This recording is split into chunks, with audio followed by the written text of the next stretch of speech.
a lot of acronyms. You know, OTC for DTC, CTC, you know, which kind of works well, right? I mean, probably all this stuff really does work well.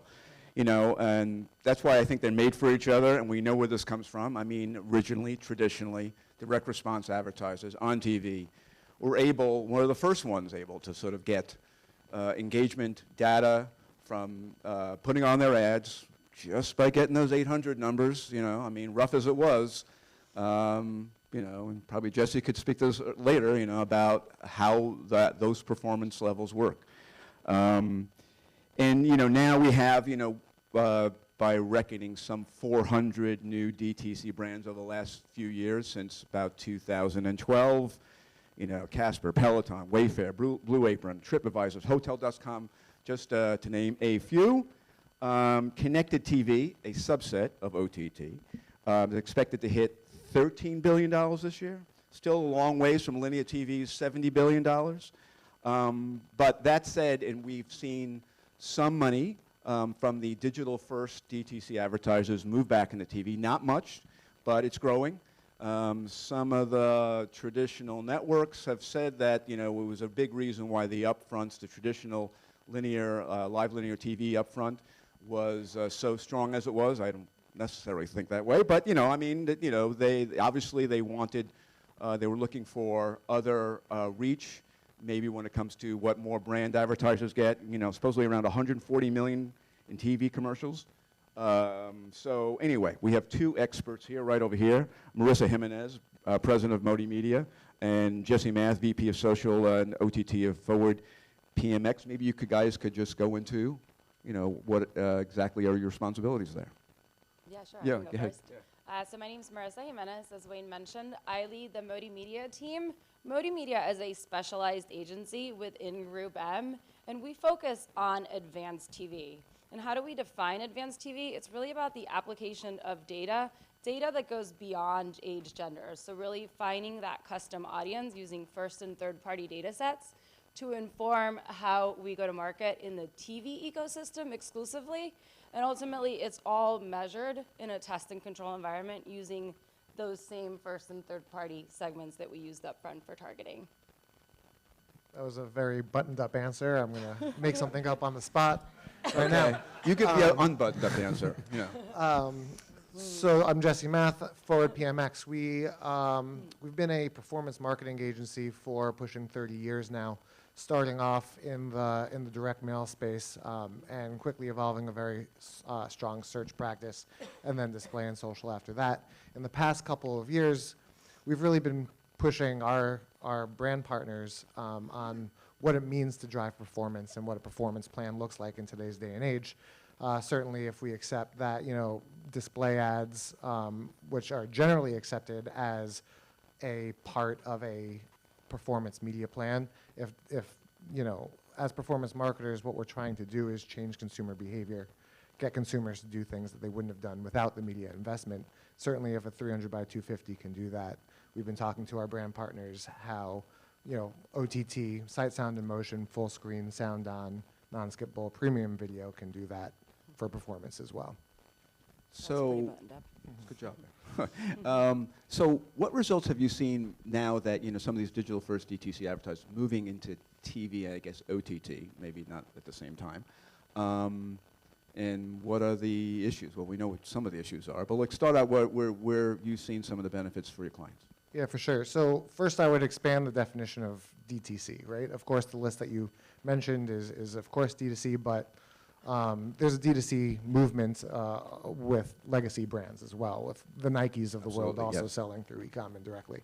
So we really see the space as being right for two types of brands. Brands that are TV advertisers that are looking to recapture some of the impressions that are no longer available through traditional channels and make up some of that reach. And also for challenger brands who either don't have, you know, direct broadcast budgets, who can play in that space for the first time. So the benefits are being there. We really have to, I think, start from a point of accepting that consumers are moving to OTT channels. So when we talk about testing, we have to start from a perspective of OTT can work. It's about how do we make it work, right? Because the eyeballs are there, so it's about how do we use it as an advantage, but not being there is certainly a disadvantage. Yeah, and I would just to add to that, I think in this DTC environment, the cool thing now is that it opens the opportunity for all brands to enter the TV ecosystem. Yes, through the OTT and CTV channels, but also through addressable via your cable operators or satellite partners. So with smaller budgets, you do have the opportunity to be on that big screen and get that reach, context, sponsorship type of feel that everybody loves about television. And, you know, I mean, lots of times, well, you've mentioned this, and of course, a lot of DTC people would say this, that direct response, that, oh, it's not about reach. But at the same time, it seems like them flowing dollars into at least the live linear TV, it is kind of about reach. Yeah, so your last question was about what's working, and Okay. what's really exciting, and I'll get to the reach part, but what's really exciting, I think, what's working in OTT is the ability to leverage data and measurement and to approach not just OTT, but all digital channels from a unified audience strategy perspective. The same data sets that you're applying to display and social buys, you could apply now to OTT buys. So it's literally building an ecosystem around the consumer to drive performance. I don't like to think of it as a funnel, but what one might say is a full funnel approach to driving performance. So reach then, you know, the goal is to drive outcomes, to measure conversions. We have the benefit of not buying TV in-house, so I don't have the debate of should this be controlled by TV teams, should this be controlled by digital teams. We feel very strongly that we're talking about TV for a digital world, and so it should be measured as digital. So reach and frequency then become metrics to optimize around, but not goals in and of itself. My goals are conversion rates, revenue, site traffic, foot traffic to your brick and mortar. And we have to understand the right reach and frequency, or the reach and frequency that went behind driving those ROI metrics, but we're not just out to purely drive reach for reach's sake. And for your clients, Marissa, when it comes to sort of the bigger brand clients who use OTC or, you know, not direct response, you know, where do they fit in, especially when they go the other way and they want the incremental reach, buying OTC? Yeah, so we're kind of in the middle. We use reach and frequency to ultimately drive the conversions, or I guess better said, to measure the conversions. So we focus on, one of the things that we focus on is really looking for that incremental reach from television, but then measuring what did that do for your foot traffic? What did that do for your brand in terms of sales? What did it do for the brand health? So we take a kind of a nuanced approach to it. We buy incremental reach, so we're using the CTV partners. If you think about the CTV ecosystem, right, you can buy direct through your publisher, whether it's NBC, CBS, Hulu, et cetera. Then you have these platform aggregators that sit in the middle, which apply additional data to it, whether it's ACR or the first and third party data. And then third, the programmatic partners really as a digital buy. So we focus in that middle ground where it's this platform aggregators that are adding additional layers of data. And so we use the ACR partners through their smart TVs, whether it's Roku or Viant via the LG footprint and Samsung, to measure what your linear television is delivering. And then we have the ability to add incremental frequencies to households that have been unexposed or underexposed. And so that's how we're getting to the reach and frequency. So if we decide that the optimal frequency is for a week, we're able to look across the ecosystem and try to get to that frequency of 4 evenly throughout. A lot easier to work with them than, say, Hulu in that regard? Well, Hulu wouldn't have access to that data. Right, the data, Yes. right, exactly. And we typically try to stay away from Hulu for no other reason that that's where the TV buyers are focusing. You know, to his point, he doesn't worry about, you know, what the TV buyers and what the digital buyers are buying or not. Since we are in that brand environment, we do have to be really conscious of that, since the dollars are being split across the different teams to ensure optimal plans, the most effective and efficient way. Yeah, and one of the challenges, you know, we do fall into that. We prefer to fall into that third bucket, Yeah. right? Taking that programmatic digital approach. In Because- doing so, we centralize all of our OTT and online video spend, you know, from a centralized programmatic buying seat. And one of the challenges that any OTT buyer faces is really originates from the sell side, which is that no one sells all of anything. Yeah. Hulu doesn't sell, the most premium NBC content, for example, right? Live current season inventory. Exactly, Yeah. and the carriage rates differ from every platform and every publisher. So the only way to really make sure that you're reaching audiences, no matter what they're watching, is by effectively working with everyone, and certainly the people the publishers themselves that own the content and can sell at least some of everything. Yeah. So overcoming that fragmentation is I think very important of having at least an element of your buying strategy. Is it any easier with buying Amazon Fire TV or Roku? They have some inventory, not all inventory, or going right to the publisher, and there's aggregators, I guess, in between.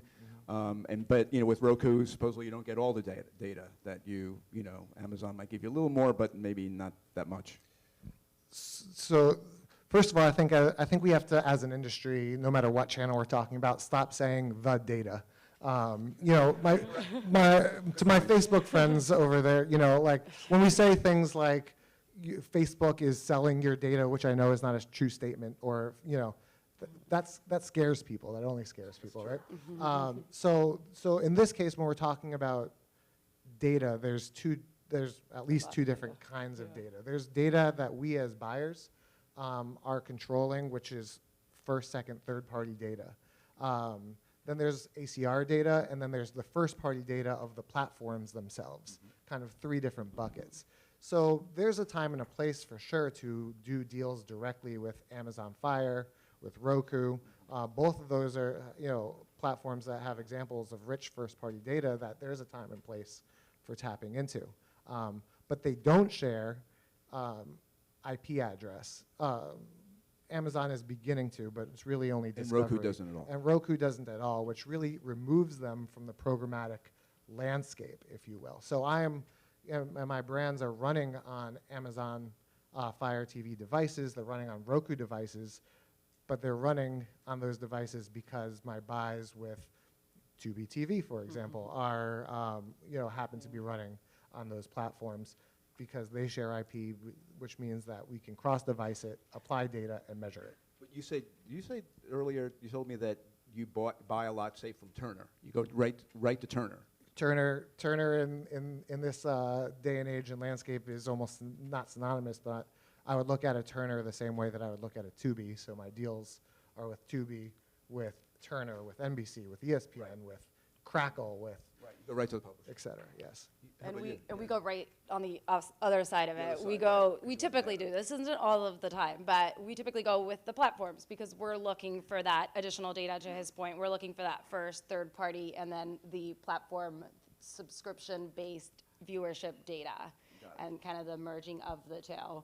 So platforms, if we focus on platforms, we minimize the duplication because people typically sit with one operating system. They're either Roku people or they're Samsung people or they're Amazon. It's not always the case. We've done some analysis to understand the duplication. The duplication is minimal across those. Right, got it. Yeah. So, one of the things that came up recently that, I never thought we'd mention when it comes to, maybe traditional TV, networks being proud about is, when it comes to fraud. And the reason when it comes to fraud is that, in the OTT, in the CT space, or maybe just the OTT overall, maybe the research is different, that I hear that fraud can be on the OTT like 30%. Is that possible? I mean, have you been seeing that? And, you want to talk about that and other brand safety issues, have at it. Sure. I don't think we've been able to quantify it quite yet due to some of the issues in terms of reporting and transparency that we have. But we have been seeing a significant amount of issues. We've found low quality inventory, whether it's Slovenian cartoonist. We had jihad promotions, crimes caught on camera. When we started really digging into it, we saw all sorts of weird things. We're seeing spoofing, so things are being masquerading as quality inventory sources out of geo. Those are some of kind of the bigger issues that we're seeing right now. before I go into what we're doing to kind of counterbalance that, I'll let you talk about some more of the issues you're seeing. Yeah, fraud. So, so I do agree that there's a lack of transparency around inventory when buying in bulk. Yeah. So when you're buying through a third party, it's hard to really get a full list of where your ad might run. And while it might not be on some of those really negative experiences, you might see a list that says, hey, you're going to be running on NBC and ESPN, but the list doesn't say that most of the inventory is actually the channel, Charlie Chaplin channel. And, you know, and I love that channel. and yeah, nothing against Charlie Chaplin. Personally, I in my office, I always have 24/7 Cats TV That's on. a good one, yeah. Dog TV so- too is good. That's a Yeah. favorite. So, so there's again, maintaining direct relationships with publishers is a way around that, I would say. Similar on the spoofing side, we've seen figures, 18% I've seen, 30% I've seen, and I'm fully prepared to be wrong about what I'm saying, and we're keeping a very close eye to identify the day where I do become wrong. But a lot of that spoofing is happening in the open exchange environment. And when you're working directly with publishers, Yeah. for now, I think, That's why we you are do it. mitigating that risk. Got it. So that's how you combat it. How about yourself? Yeah, so some of the things that we're doing, you know, we have to balance, right? Because we want the data, we want the ACR data, and so sometimes the only ways to do it is to go through those channels. So moving towards really demanding app-level transparency. Some of the partners are very willing to offer that, others not so much. We're using, you know, third-party ad serving and impression verification, moving towards inclusion list rather than exclusion list that really controls where the ads are running. We are starting to test fraud verification partners. It's new, so I don't have an update right now. We are just in early conversations with those partners. SDK integrations that really provide a lot more data coming back in. So some of the top things that we're doing right now to kind of mitigate the brand safety issues and concerns. And when we talk about brand safety, we also have to remember that targeting in the OTT space is at the household level. So even when I'm applying a third-party list that says that there's someone that I want to reach within the household, we should, you know, we've had the learning that we should still be very conscious about context. Yeah. I ran a spot that had the word badass in it once, right? And even though I served that to households that I want, we got complaints that it was running in like kids programming, right? So making sure that there, Yeah. even if you are taking an audience-targeted approach, that you also, Yeah. that doesn't mitigate the need to also think about context. How do you view current measurement and metric issues? I'll get to that in a second. I mean, you know, even when it comes to third party, you know, obviously people can glean, you know, all the impressions they get from their servers, but, you know, you guys might want more, especially Group N might want more. Like, you know, I mean, a lot more, and so do you. But so where, you know, how do you go about solving that problem, or at least getting around, you know, finding the confirmation that you need for the results that you're expecting? So again, as performance marketers, ultimately our metrics are on the client side and making sure that we're orchestrating tests that are rooted in the client's source of truth. We are conducting, so no matter how you buy, there's going to be some element of Kool-Aid, right? And I recognize that I'm drinking some Kool-Aid myself. It's just that I'm more comfortable with the red Kool-Aid that I'm drinking versus the blue Kool-Aid. A lot more delicious. That's someone right? else. It's good job. So yeah, so the Kool-Aid that I'm drinking is that I'm measuring, you know, cross-device and pixel-based. So I understand there's some level of Kool-Aid in the third-party data. There's some level of Kool-Aid in the cross-device. But what we are looking at ultimately is answering the question: did we serve a video ad on a TV screen, mobile phone, or desktop to a household, and a device within that desktop ended up converting or visiting your site and making a purchase? I'm much more comfortable understanding that there's some risk in looking at that than setting my dollars to a third party where I have to trust them that they're measuring, that they're doing the right thing from a content perspective, from a frequency perspective. So I'm making the choice to own that as a centralized buyer, own my measurement, own my ad buys, own my dollars, and own my content. But yes, to answer your question, from a measurement perspective, we're using pixels and everything else to measure post-exposure conversion rates. And what do you? So I think, Seriously. you know, measurement is a holistic challenge for everybody right now. So what do we do in terms of measurement? So I would separate it out kind of into this reporting bucket where we use the ad server to report back reach frequency against a custom audience, which we're doing through the ad servers that we use. And then on the other side is more the attribution. So similar to what he's doing, what Jesse's doing, but we do it at the end of the campaign, and we do use those third parties to verify, you know, how did the brand react to your creative in a brand health study, or did it drive footfall, or did it ultimately drive sales? And we do that whether it's first-party sales data that we have access to, but through a neutral third party where ad exposures are being sent to them, sales data is being sent, and then they do the analysis. The analysis also includes recommendations for optimization, you know, what is the optimal frequency, what are potentially networks and channels and day parts that are more effective for your brand, different types of insights that we want to get to, rather than just did it convert or did it not convert. Right, totally. And the promise of the space in general is being able to answer those kinds of questions, right? So Yep. we have a lot in common, but either way, we both certainly sounds like we agree that that the goal here is in reaching consumers in a targeted way that results in business outcomes, right? Yeah. And we're both focused on that. Is it more cross-platform research? I mean, if you have to, you know, dig down, you know, whereas like that's a bigger issue, a bigger problem to solve, you know, than having confirmation between the ad server and third party, or not really. It's No, I mean, we can see down to, you know, order IDs and things like that. So it's it's a necessary part of the equation, but I don't think any less reliable. I'd like to open it up to questions, perhaps. I'm sure you have a few questions for people out there. So if you can just identify yourself whenever you have a question and it comes up. I was just actually wondering, before you get into one, Go ahead. when you're looking at, especially as we've been talking about throughout, the whole fragmented channels and trying to get it, is it sometimes more important rather than the attribution, is it maybe the incremental look at it? Like to see overall, did we make more money than we spent? Yep. And yes, the attribution can help in the terms of, okay, now we can figure out what did well, like where you hit the button.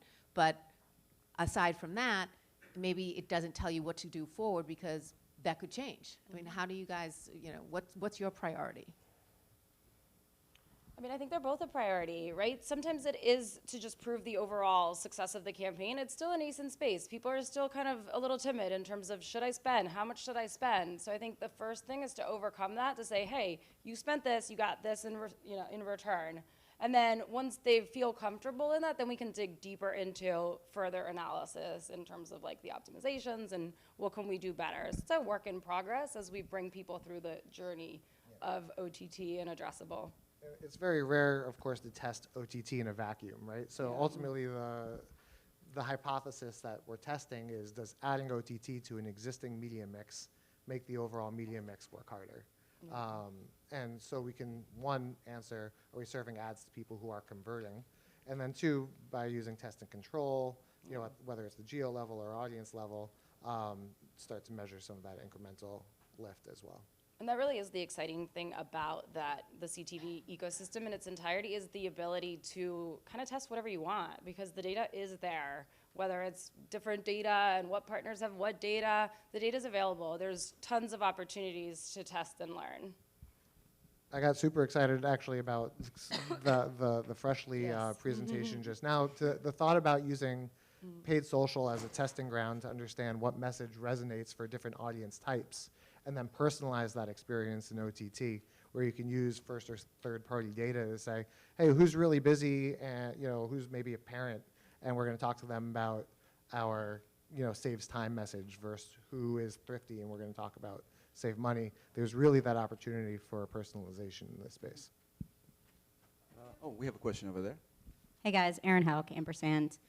I'm curious with DTC advertisers specifically. I mean, you're talking about the role of TV and OTT, which are kind of broad-reaching terms, right? So what's more important, exploring new data partners and sources, or is it exploring new screens or new platforms in order to expand your reach?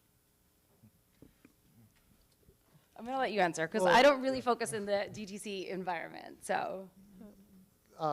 The hard part, I think, is the end of the question about in order to expand your reach again, right? Because I want to deliver an ROI positive media plan and activation, and then look at, you know, the sweet spot in terms of reach that I achieved to do that.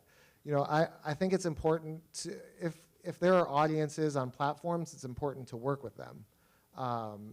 And again, in order to overcome the fragmentation, you have to work with all of them with significance, which is, you know, all the ones that have significance, which is a hard thing to do. But I think important to do, right? And so then it's about refining your creative, finding the data sets that you're bringing to the table that are performing best. But I mean, it's actually a pretty easy conversation to all you sellers out there. When there's new inventory out there, a new OTT platform that gains traction and has viewers, and they call me up, I'm like, yeah, like I'll buy it because I'm buying it programmatically. And if my audience say that they're there, I'll deliver on them. So it becomes this competition for dollars amongst the sell side, right? And if you have my audience, it will be there. But that's the other great benefit of programmatic, specifically for D2C brands that don't have P&G budget. There's no minimums to all this, you know? So I set up these private marketplace deals, and the ones that scale, and others deliver in a relatively small fashion, and we could optimize based on the data that we get back.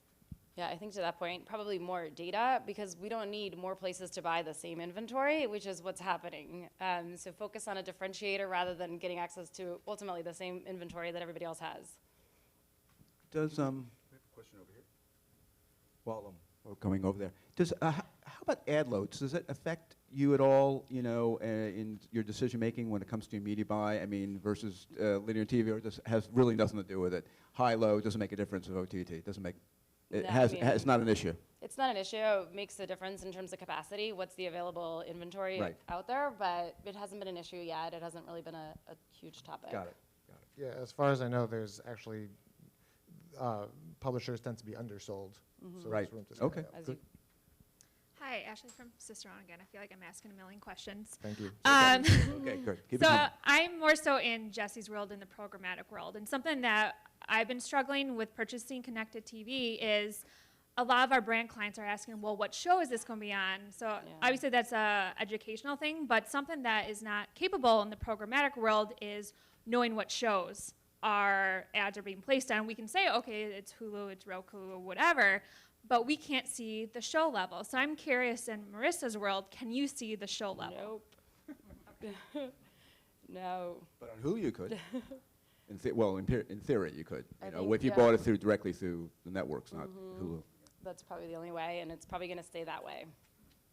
You know, even if you think about local cable, you can't get access to the show level that way either. It's kind of an industry norm. So I think, yeah. Is that important? No.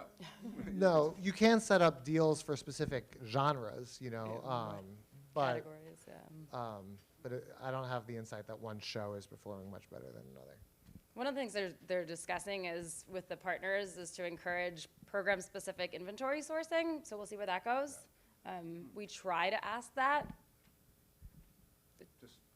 Just more data. And I why do not? think that, like, the trade desk, who's the driving force behind a lot of this openness, is really working on that coming through the bid stream. So I do think that's, you know, within the next 12 to 24 months will be available. Okay, I think we're no other questions. Thank these guys very much. They did a great job, and I guess on to the events.